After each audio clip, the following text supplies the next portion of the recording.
महाकालेश्वर मंदिर को लेकर कई सारी मान्यताएं हैं। जैसे कई लोगों को लगता है कि महाकालेश्वर का मेन मंदिर ही वह है जहां भगवान को श्राप पिलाई जाती है, लेकिन मैं आपको बता दूं कि ये दो अलग अलग मंदिर हैं। ये मंदिर बहुत दूर नहीं, और कहा जाता है कि इस मंदिर के गर्भगृह में एक गुफा है जो महाकाल मंदिर से जुड़ी हुई है, जहां भैरव बाबा का मंदिर अपने आप में प्रसिद्ध है। वहीं महाकाल मंदिर से जुड़े कई रहस्य हैं। आइए जानते हैं इस वीडियो के माध्यम से। चैनल में नए हैं तो चैनल को सब्सक्राइब करके नोटिफिकेशन बेल को ऑल में सेट करें। उज्जैन के महाकालेश्वर मंदिर और काल भैरव के मंदिर के बारे में तो आप जानते ही होंगे। काल भैरव का मंदिर देश का ही नहीं बल्कि दुनिया का एकमात्र ऐसा मंदिर है जहां भगवान शिव को शराब पिलाई जाती है और जहां पूरी दुनिया में मंदिरों के आसपास शराब आदि की दुकानें हटा दी जाती है। वहीं दूसरी ओर महाकाल मंदिर के परिसर में इसके लेकर रास्ते तक बहुत सारी शराब की दुकानें लगवाई गई हैं। और यही नहीं, यहाँ पर प्रसाद बेचने वाले लोग भी शराब अपने पास रखते हैं। 12 ज्योतिर्लिंगों में से एक महाकालेश्वर का शिवलिंग स्वयंभू अपने आप को प्रकट करता है। माना जाता है यहाँ तक कि कोई भी नहीं जानता कि भगवान शिव को मंदिरा पिलाने का रिवाज कब से आया और आखिर इतनी शराब जो भगवान शिव पीते हैं वह जाती कहाँ है। महाकाल के नाम का रहस्य, क्योंकि महाकाल में भस्म आरती होती है और कहा जाता है कि पहले यहाँ जलती हुई चिता की राख लाकर पूजा की जाती थी, इसलिए माना जाता है कि महाकाल का संबंध मृत्यु से है।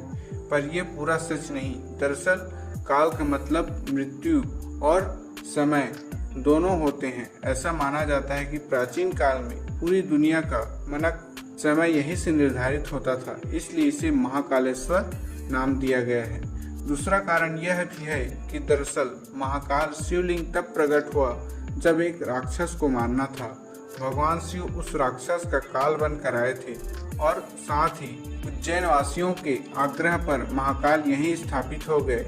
ये समय यानी काल के अंत तक रहेंगे, इसीलिए भी इन्हें महाकाल कहा जाने लगा। आखिर क्यों रात नहीं गुजारता कोई राजा या मंत्री? ऐसा माना जाता है कि विक्रमादित्य के समय से ही इस मंदिर के पास और शहर में कोई राजा या मंत्री रात नहीं गुजारता। इससे जुड़ी कई उदाहरण भी प्रसिद्ध हैं, जिनके बारे में आपको जानकर आश्चर्य होगा। दरअसल लंबे समय तक कांग्रेस और फिर भाजपा सांसद जो ग्वालियर के राजा भी हैं, वे भी आज तक यहाँ रात को नहीं रुके हैं। इतना ही नहीं, देश के चौथे प्रधानमंत्री मोरारजी देसाई भी जब मंदिर के दर्शन के बाद रात में यहाँ रुके थे तो उनकी सरकार अगले दिन ही गिर गई। ऐसे ही कर्नाटक के मुख्यमंत्री भी जब उज्जैन में रुके थे तो कुछ दिनों में अंदर उन्हें इस्तीफा देना पड़ा।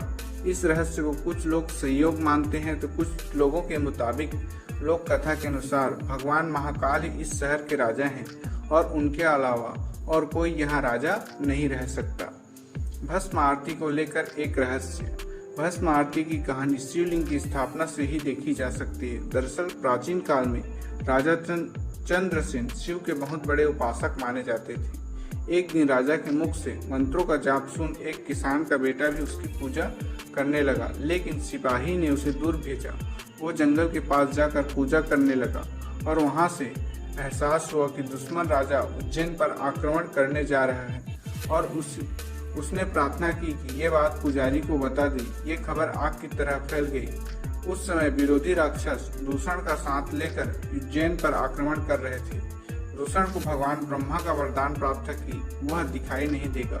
उस वक्त पूरी प्रजा भगवान शिव की आराधना में व्यस्त हो गई और अपने भक्तों की ऐसी पुकार सुनकर महाकाल प्रकट हो गए। महाकाल ने दूषण का वध किया और उनकी राख से ही अपना श्रृंगार किया। उसके बाद वे यहीं विराजमान हो गए। तब से भस्म आरती का विधान बन गया। ये तो सबसे पहली आरती होती है।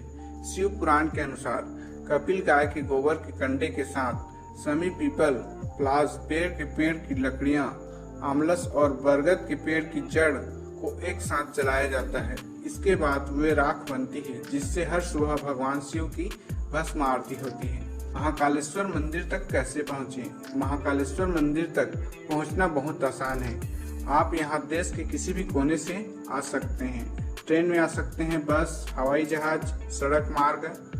अगर आप ट्रेन में आना चाहें तो दिल्ली, मुंबई, कोलकाता या चेन्नई जैसे शहर से आप ट्रेन लेकर उज्जैन सिटी जंक्शन पर उतर सकते हैं। वहां से आपको टैक्सी लेकर महाकालेश्वर मंदिर पहुंचा जा सकता है। दिल्ली से आप 1000 रुपये के आसपास पहुंच सकते हैं। हवाई सफर, अगर आप हवाई सफर से पहुंचना चाहते हैं तो महारानी अहिल्याबाई होलकर एयरपोर्ट उज्जैन का सबसे निकटतम हवाई अड्डा है। यहाँ से आप लोकल टैक्सी या बस लेकर जा सकते हैं। सड़क मार्ग से, अगर आप बस या निजी वाहन से जाना चाहते हैं तो उज्जैन देश के लगभग हर राज्य से जुड़ा हुआ है। महाकालेश्वर मंदिर के आसपास ठहरने की जगह, महाकालेश्वर मंदिर में के आसपास ठहरने की कई सारी धर्मशालाएं हैं जो बहुत कम पैसे में ठहरने को वहां आपको मिल जाएगा, जैसे महाकाल धर्मशाला, फिर सूर्य नारायण व्यास धर्मशाला में ठहर सकते हैं। इसके अलावा मंदिर के आसपास कई होटल्स हैं जहां आप 500 से 600 के बीच में रूम बुक कर सकते हैं, जैसे कृष्ण होटल। इस तरह कई प्रकार के होटल हैं। महाकालेश्वर मंदिर के आसपास खाने की जगह है। यहाँ आपको खाने के लिए कई तरह के रेस्टोरेंट, होटल मिल जाएंगे जिसमें आप खा सकते हैं खाना। Thanks for watching, subscribe for more video.